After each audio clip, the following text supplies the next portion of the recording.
So the first source we're going to have a look at is one called Pericles' funeral speech, and this is recorded by Thucydides. So remember when we did the Peloponnesian War, I pointed out that Thucydides records lots of speeches given by individuals, and he admits in his book that some of the speeches he has made up and some he has recorded sort of relatively accurately, but we don't know which is which. So Pericles' funeral speech is another one of these speeches. We don't know how accurate it is, but Thucydides records it. Also keep in mind that Thucydides really likes Pericles and thinks he's a really good guy. So that is a bit of an issue for us when using this particular source. Now, when in terms of evaluating it, you can either evaluate the fact that what I've just said about Thucydides, or you can evaluate it in the context of which it's given, because remember, Pericles is the one technically speaking. So the context for this particular source is that it's the beginning of the Peloponnesian War, in terms of the Second Peloponnesian War, sorry, it's around sort of 430-ish. So he is sort of conducting or speaking at a funeral of a soldier, and this soldier was given his state funeral on behalf of all of those who had died during the Peloponnesian War up until this point. Now remember, part of Pericles' strategy during the Peloponnesian War was to bring everybody behind the city walls and to kind of wait out these raids by the Spartans on Attica. This was proving to be a little bit unpopular because obviously people were losing lots of their farmlands, and also we have outbreaks of disease. So what Pericles is doing is he's defending his policy and he's also defending the democracy at the same time.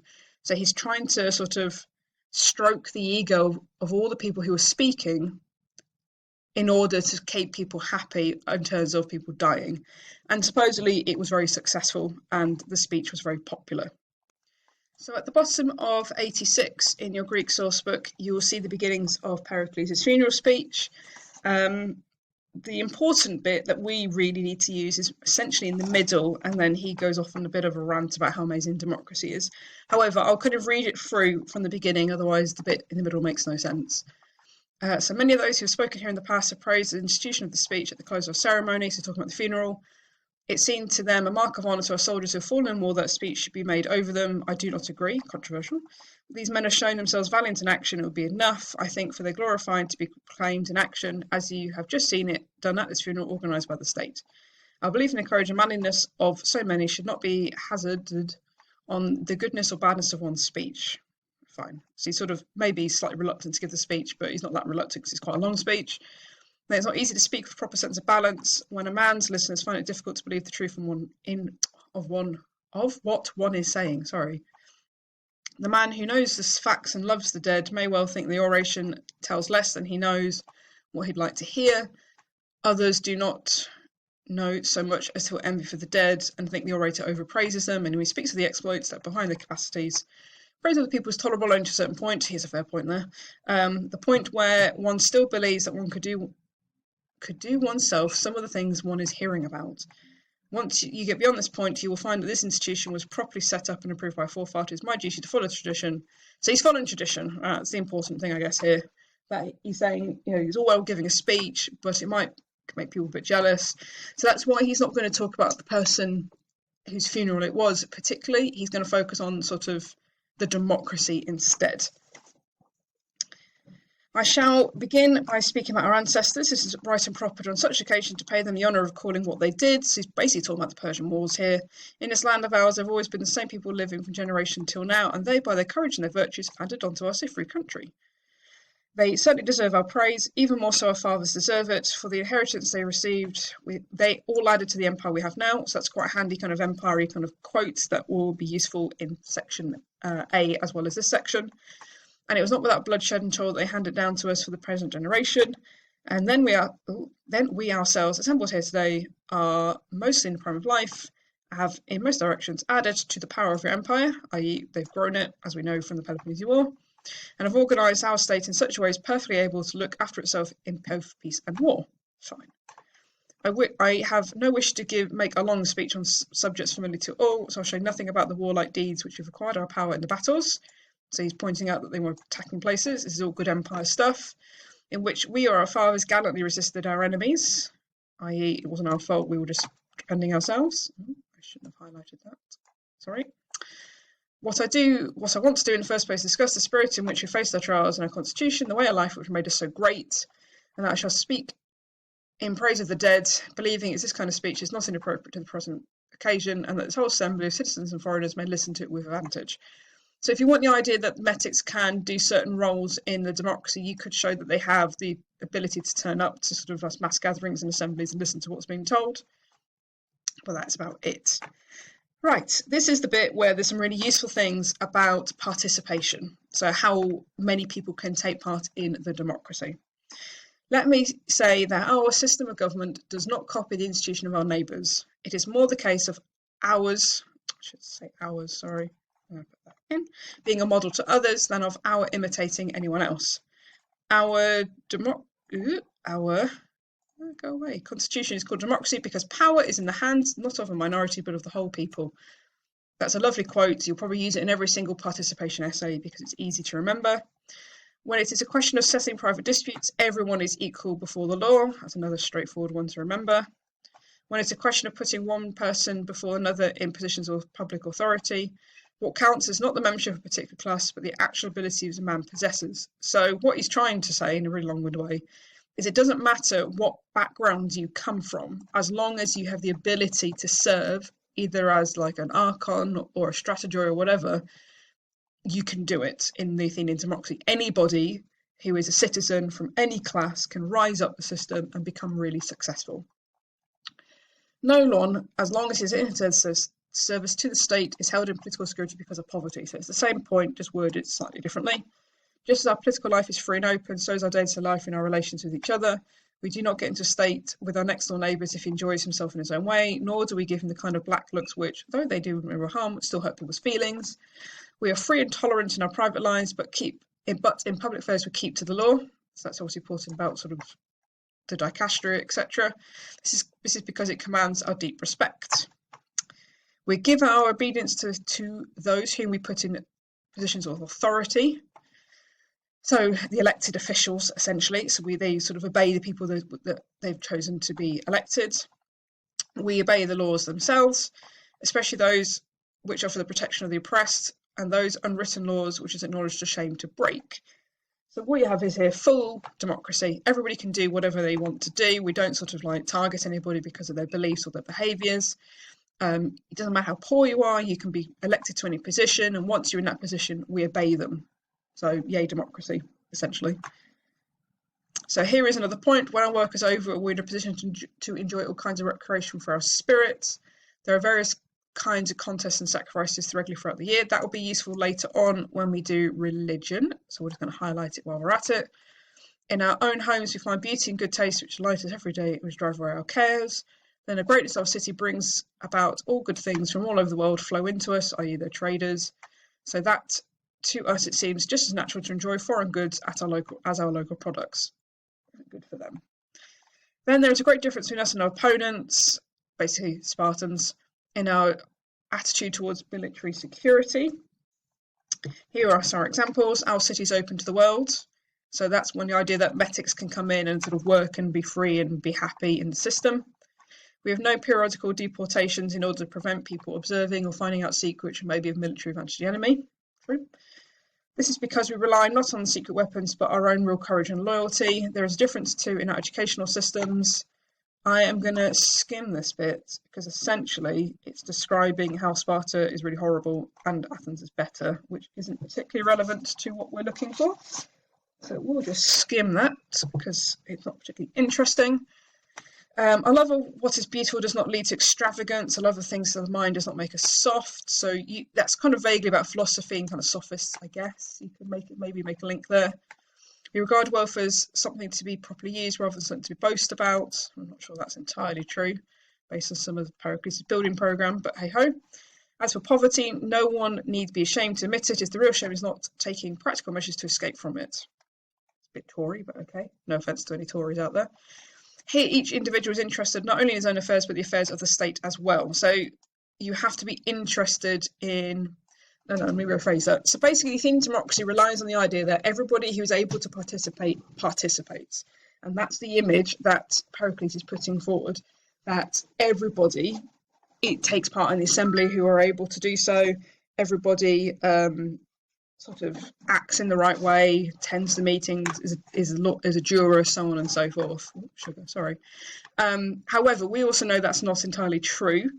For example, a law had to be passed because people were really reluctant to attend assembly meetings, and they had a rope that was dyed red, and they would literally go into the marketplace, the agora, and kind of lasso people. I'd get crowds of people and I'd go around the outside of them, this rope. And if you got touched by the red rope, you could be fined because it showed that you weren't doing your duty properly. So this idea that everybody's interested in the state, it's not true. I remember as well that Pericles had to introduce payment for juries. Officially, it was to ensure that even the poorest could take part in the jury service as well. But in reality, I guess part of it is to encourage people to do it anyway because they're actually getting paid to do it. So just keep in mind, this is propaganda by Pericles about the Athenian democracy. Anyway, moving on. Even those who are mostly occupied with their own business are extremely well informed in general politics, i.e. everybody knows what's going on. There we go. Fiddlesticks. There we are. This is a peculiarity of sorry, I can't speak today. We do not say that a man who takes no interest in politics is a man who minds the business. We say he has no business here at all. So if you're not interested in politics, you're not truly an Athenian. Fine. Because politics is ingrained into every part of Athenian life. We Athenians in our own persons take our decisions on policy and submit them to proper discussions, i.e. we go to the assembly and we can discuss before policy is passed. For we do not think there is incompatibility between words and deeds. The worst thing is to rush into an action before the consequences have been properly debated. How true that becomes later with the Mytilene debates, and you can make that link. He obviously doesn't know that's going to happen, but it's a fair point that he's making about an issue in democracy. This is another point where we differ from other people. We're capable at the same time of taking risk and estimating them beforehand. Others are brave out of ignorance, and when they stop to think, they begin to fear. But the man who can most truly be accounted brave is he who best knows the meaning of what is sweet in life and what is terrible, and goes out undeterred to meet what's come, i.e. we're all brave. Whew, I told it was a long speech. You just go off on a bit of a rant here. Let me just skim this bit because I can't remember what it says. I'm going to point out that the only thing here is that the city is open and everybody should be following their example because democracy is wonderful, which is basically what this paragraph is pointing out. So again, I'm going to suggest not necessarily particularly relevant to what we are reading. And it's the same for the rest of this section. He's basically just sort of saying democracy, yay, in varying different ways, but nothing specific that I would suggest you can use for an essay. So obviously, if you want to read that properly, you're more than welcome to, but I would suggest it's not that helpful. What we can point out is that he passes a law here where the children who have been orphaned because, fatherless, because of the war, their education is paid for by the city, which is really good and obviously helps them hugely, which is great. This bit where it's ... this section here is in the first part of the source book for this section. I didn't make any sense, sorry. It's in the social groups bit, and it's the bit about women and how this would just like have babies and stop complaining. So that's why there's some dots, because I've taken out bits and moved them to other places. But that's essentially it for the Pericles' funeral speech. And the overall sentence is, democracy is wonderful, isn't it? Rightio. So let's wade through this bit of Pericles. Now, Plutarch, sorry. A lot of Plutarch's quite easy to understand. This section, no, not so much. So we are going to skip through bits that are not particularly relevant and just pick out the most important stuff. So this first section is going on about, he said Augustus and Pericles' background. So the important bits I will pick out. So he's educated by a group called Sophists. So Sophists were teachers, and they taught any subject under the sun, but they're mostly famous for teaching rhetoric. So speech giving and ability to create arguments, so on and so forth. So we have the idea that he is being educated by this guy called Damon, who is a sophist. Fine. But we also know that Damon himself was ostracised for being a schemer and a friend of tyranny. So he's got this background with people who were seen as quite dangerous to the Athenian democracy. We also have that he is then a pupil of Zeno. He was another sophist. And that's pretty much it for that bit. And then he's also then educated by Anaxagoras, who is yet another sophist. So he's got this background of being educated by the people who teach rhetoric, which is going to be really important for someone who is going to be a demagogue, because they use rhetoric in order to get what they want, essentially. So he is so good at it, I told him to skip bits, where he suffers no emotion to speak while he's speaking, and he speaks really calmly. So he has this really calm measure about him, and that's why he is so successful as a demagogue. So my brain went blank for a second then. However, we have a poet called Ion who says that actually Pericles was quite arrogant and was quite haughty. So you've got this kind of like contradiction in sources in terms of his style of writing. We have another demagogue mentioned here called Simon. Remember Simon from the Persian War? They were rivals, Pericles and Simon, and he's described as having an elegant address. So he got these different styles of rhetoric. And anyway, so we're going to skim through. There's a really weird story about a ram. It's about omens, to be completely honest. I mean, read it through. It's a typical Plutarch story about a ram with a horn in the middle of its head. However, the most important quote is the bottom, where it says Pericles is entrusted with the entire control of the interest of the people. Demagogue quote. So that's quite a handy little one to have. And then he goes off on a bit of a ramble, to be completely honest. We have Pericles becoming the greatest citizen. Oh, sugar lumps. Hang on. There we go. So he has lots of power. So that's fine. So I'm looking across two different things to find the quotes I've already picked out, because I don't want to have to read it to you because it's such a weird, boring source. So you've got the idea that Pericles gave the reins to the people, made his policy one of pleasing them, so typical demagogue, ever devising some sort of pageant in the town for the masses or a feast or procession. So in other words, he's giving the people what they want to keep them happy. So he's sending out triremes annually, and they can send these sailors who get paid for it. A nice little kind of empire quote for the Peloponnesian War about the Allies imposing garrison, which you could use about treatment of allies. I just thought I'd throw it in there while we're at it. So he brought under his own control the control of Athens. Fine. So that shows that he has control over everything, such as tribute, armies, triremes, the sea, everybody, basically. So that's that bit done. I'm just going to skim it. I'm not going to inflict the source on you longer than I have to. Then he goes off on a bit of a random ramble. So he led the people for the most part willingly by his persuasions and instructions. So that's very much rhetoric quotes. However, then we start to have the idea that he's got some problems. So I'm going to change colour. There we go, to green. So we've got the idea that sometimes the people were unhappy with him. So that's important, because part of the sort of topic about demagogues is whether or not they had control over the democracy completely. So if people are angry with them, you can show yes it does, but the fact they were able to be angry with them and then took action against them shows that maybe they have less power than it would appear. So I'm just going to change the colour back. There we go. So you've got the idea that he tightened the reins and forced them to their advantage of the master's hand. So he's complete control over them, which is very demagoguery. I've lost my phone. So where are we? So he used the people's fears, hopes and fears like rudders, so to speak, keeping trapped in their arrogance, allaying and comforting their despair. So i.e. he was able to use the words to make people happy or sad depending on the situation, which is very, very typical demagogue behaviour. And then there's a bit of a praise. So he made the cities great as was, he took it the greater all riches or cities, so he did some good for them as well. However, as a negative, he grew to be superior in power of kings and tyrants. So that is a little bit of an issue. So we're going to have that.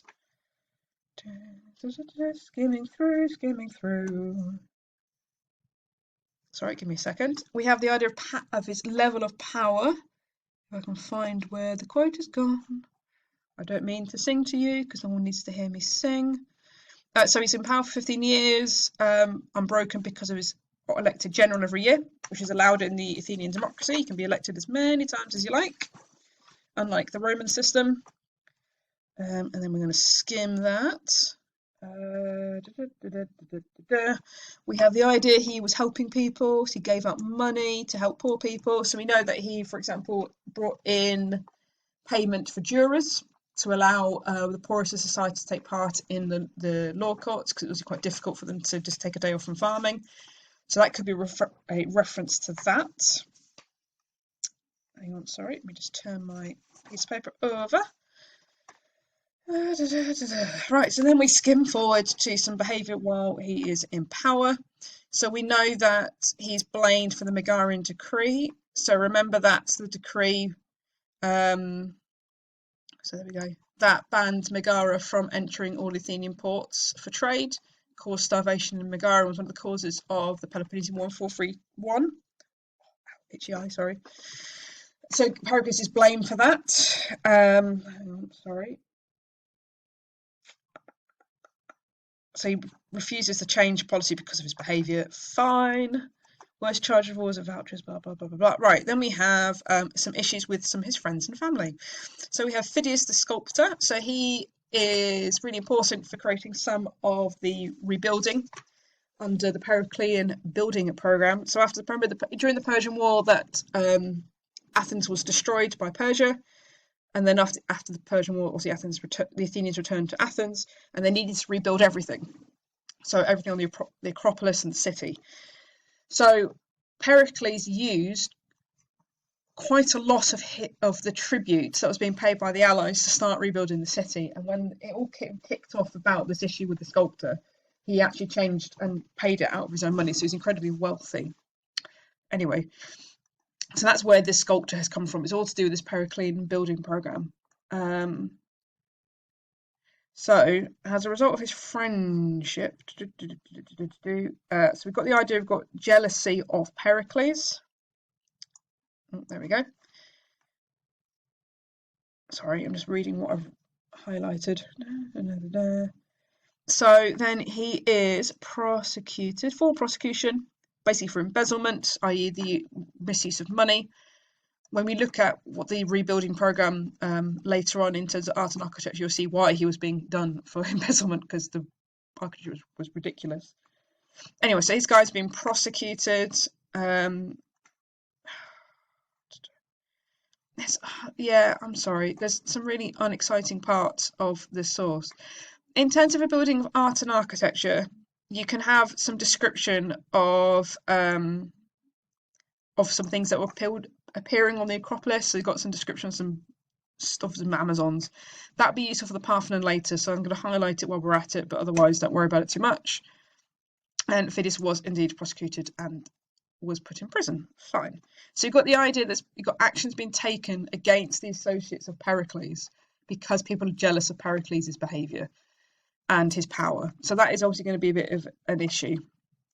So another member of Pericles' family or friends is Aspasia, who was his partner. They had children together. So she's also put on trial, most likely to attack Pericles. And it all kind of results in the idea that Pericles should deposit his accounts of public monies with the sort of lead archons. So we've got this point that Pericles is being investigated for misuse of public money. And that, again, that is to do with the building program being a little bit too extravagant. I forgot to put in that colour, sorry. So, as I said, for demagogues, you can question whether or not they have control over the democracy. The fact that Pericles is being attacked shows that maybe he doesn't have full control, which is quite an important point you can make. It also shows that the democracy is working properly because he's actually being prosecuted, which is important for a particular question I had in my head, which came by the exam paper, not this year, obviously, but the year before. Anyway, so where are we? So if we go I'll go back to the other colour, consistency, there we go. So he went to the trial and he cried in the trial. So you can know that the Dicastria is not listening to evidence necessarily. He's trying to avoid prosecution here, so he kind of helped reignite the Peloponnesian War, supposedly, to avoid being prosecuted. However, as a result of all the behaviour, the city entrusts herself to him and him alone. So you got Pericles having so much power. by reason of his worth and power, obviously, as pointed out. But importantly is that, sorry, there we go, that the multitude has, sort of told Pericles off, and that should hopefully reduce some of his power. Hopefully. Oh, look, only got another page to go and we're done. Oh dear, where are we? Sorry, I've really not enjoyed this source because it's horrible. Where are we? So again, there's a whole load of stuff about athletes and things going on, and who cares? And people dying of the plague, like his sister and his children, and it's all very sad. But to be honest, I don't really care right now. So Pericles had been sort of like not elected because of these problems with his family. However, the people yearned and summoned him back for the War Office as re-elected, which he was very happy to be re-elected. So that's nice. He asked for a suspension of the law considering children out of wedlock, mainly because he had so many children out of wedlock himself. It talks about it has not expired because people are dying of the plague, and he wants to ensure that people were brought into families. There we go. So we have one of Pericles' reforms. He proposed a law that only those who be reckoned Athenians, both parents are Athenian. So that's fine. So as so many people were dying, and including his children who were born out of wedlock and not to an Athenian, so he had quite a lot of illegitimate children. He essentially wants these people to be counted as true children, so he's also got family to carry on his name. So that's why he's doing it. Hang on, sorry, let me read this through properly. Yeah, I think that will do from the source, to be completely honest. I suppose you can highlight the idea that he broke down the objections of the Athenians. Fine. So they'd sort of allow the law to be changed. And that is it for the Pericles source. Like I said, it's a rubbish source. I need to find a new translation of that one here. Not that it makes a difference to you, and I don't know why I'm telling you, because you don't really care. You just want to get on with the tasks that I'm going to set you for this work. Right, anyway, so that is that horrific source gone through. Any major issues with any of the sources that I set, excuse me, I've not gone through on the video, do just send me a private message on Google Classroom or send me an email, and I will see how I can help.